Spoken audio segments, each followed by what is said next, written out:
I have with me here Ignatius Annor, and you may have seen some of his work on voaafrica.com. He's a great analytical reporter, and he joins me here. Now, Ignatius, you have been covering this even before this summit began. I read your work, and I'm a great fan all the time.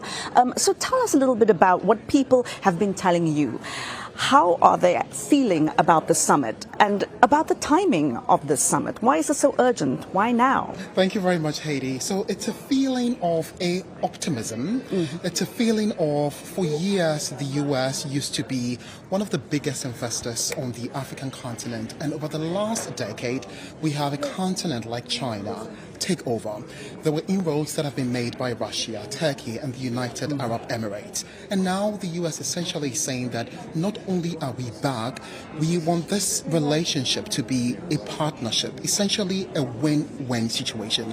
You'll recall that a survey recently indicated that by 2050, would have people under the age of 25, essentially young people on the African continent, being half of the population.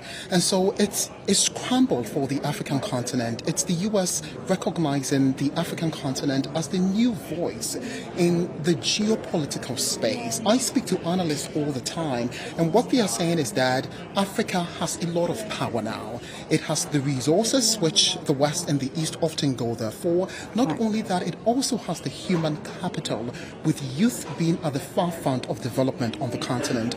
Social media is giving them that power to do so. And so it's sort of like the bride, as an African proverb would say, the bride being courted by so many people. So it's a critical moment for the African continent now. Yesterday I spoke to one of the analysts with the endowment democracy, and he talked about the fact that it's a right time for the African continent to start to make demands and tell the US that if you want us to work with you, it has to be on our terms.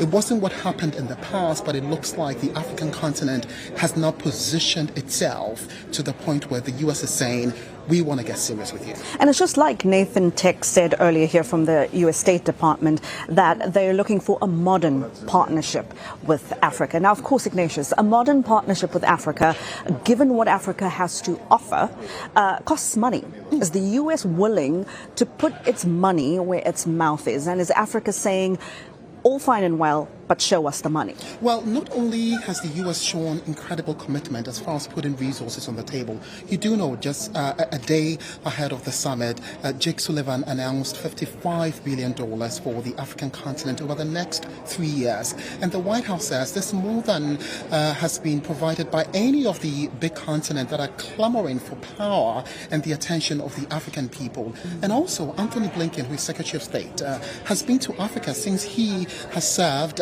in the administration twice already. He was there last August, visited countries like Congo and the DRC and Rwanda, for example.